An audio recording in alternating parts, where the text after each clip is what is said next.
And we are live. Hello, hello, hello. This is Fast Track Crypto Reviews coming at you with a video because this is hot off the presses, exciting news for the crypto industry. First, let me say I am not a financial advisor. This is not financial advice. Anything we say in this video is just for entertainment purposes. We're just gathering up information and bringing you the latest on crypto so you don't have to look for it. Here we go. I got the South China article here.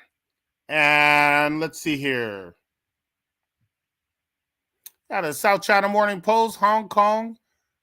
Retail investors to start trading major cryptocurrencies tokens from June 1st as new virtual assets regime kicks off. June 1st, that's a very particular date. I'll talk about that more in a minute. Okay, let's get into it. Let's kick it off. The new rules, this is for Hong Kong / China. The new rules will allow licensed exchanges to sell major cryptocurrencies, including Bitcoin and Ether, to retail investors in Hong Kong. The new regulation comes amid the city's drive to become a new global Web3 hub, despite other governments' growing apprehension for virtual assets. Now, what other governments do we know that have some apprehensions with virtual assets? Can we say the SEC versus Ripple case? Still trying to figure out virtual assets, and that lawsuit definitely indicates some apprehension there. Now, they've got the regulations set up, and it's kind of regulatory clarity, which is what you hear a lot about in America or in the U.S. at the time being, the lack of regulatory clarity. And I also would be remiss if I didn't let you know that retail investors in Hong Kong, that doesn't strictly mean the city of Hong Kong. How China works is the mainland China's kind of domestic policy rules, and they keep everything in house. But Hong Kong is our window to the world. So everyone around Asia, Singapore, Malaysia, Thailand, Japan, Philippines, anyone who wants to invest through Hong Kong would be able to do so, as Hong Kong does business all around the world. That's actually very powerful. It's so bullish. Hong Kong Security and Futures Commission has finalized rules to allow retail trading of cryptocurrency from June 1st. Coincidentally, June 1st is also the day that Janet Yellen is saying the U.S. government will run out of money if the debt ceiling is not raised. It won't be able to pay its bills. So I wonder if that is particular timing on China's part. They opened up the market to crypto during, the SEC lawsuit at the exact same time when the U.S. is struggling to pay its bills. The regulator announced on Tuesday, paving the way for a highly anticipated move in the city's drive to become a virtual asset hub. Now, they said that twice. I think that means something. As indicated in a consultation launched in February, these rules will allow licensed exchanges to sell to retail investors cryptocurrency with large market capitalization and high liquidity, including Bitcoin and Ether.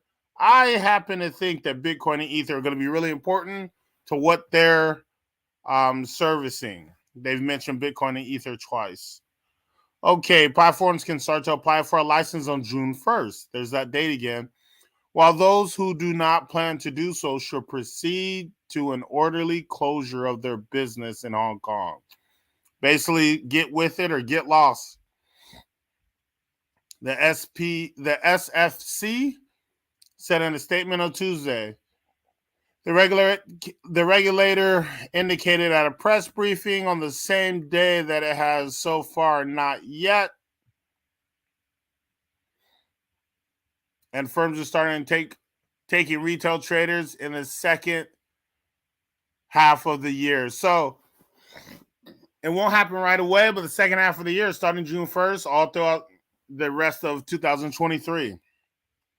From next month, it will be criminal offense to serve advertisements for unlicensed cryptocurrency exchanges, which covers key opinion leaders promoting such platforms.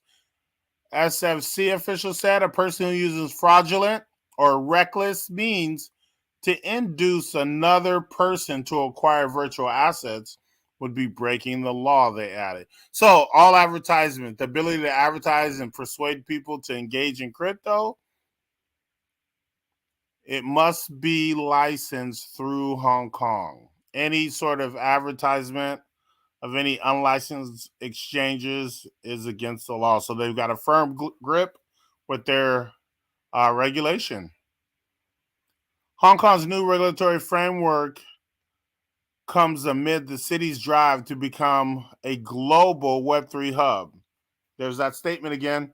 Despite other governments' growing apprehension for virtual assets, while planning to open up retail access to the volatile digital assets, city officials have also pledged in recent months that sufficient guardrails will be put in place to avoid meltdowns the industry saw last year, such as bankruptcy of FTX. Many people know about that, with SBF, Sam Bankman-Fried, having a major bankruptcy and collapse of a major crypto exchange, once the world's second large cryptocurrency exchange. So we're definitely they're definitely looking at avoiding that, and they've got certain guardrails in their regulatory framework. Our regulations will be tight. Eddie Yue Man, Chief Executive. Okay, so he says if any participant thinks that regulation is too tight, they're welcome to go elsewhere. So, like I said, China is real strict. Either you get with it or get lost is how they work. Let's see. Exchanges are expected to conduct a holistic assessment of an investor's understanding of the nature of risk in virtual assets and of the risk tolerance and set up exposure limits. So basically, asset management, making sure our customers understand exactly what they're doing and the risks associated with it. Licensed platforms should also establish a token administration, a token admission and review committee responsible for governing the cryptocurrency tokens they offer. Tokens available to retail investors should be included at least 2 acceptable investable indices from independent providers, according to the SFC, including one with experience in traditional finance, which makes sense. Absolutely, they're putting together this regulation that is firm and clear. It needs to be acceptable in 2 investable indices, which is like exchanges. And this is great news. This is great news for the crypto industry. Overall, I think the value is going to increase. It's going to help with this transition into the digital currency economy. And it looks like China's leading the way. So in the current moment, we've got a lot of lack of clarity with the U.S. market. However, China is really picking up the slack and taking control of this crypto market at the moment. So June 1st is a date. It's currently May 25th. So we're looking at less than a week. That's extremely important. And I think it's going to do a lot for regulation in general. And I think they're leading the way in many other cryptocurrency friendly markets, and governments and countries will follow suit. Okay, this is Fast Track Crypto Reviews. I really appreciate your time. If you found value in this video, please give me a like and subscribe to the channel. Click that notification bell so you can get all the latest videos as I put them out. We are moving forward, bringing you the latest in crypto. This is not financial advice, but we do the work and give you the latest info so that you can just pop on YouTube and check out some videos. Okay, thank you for the time, and we'll see you on next video. Peace.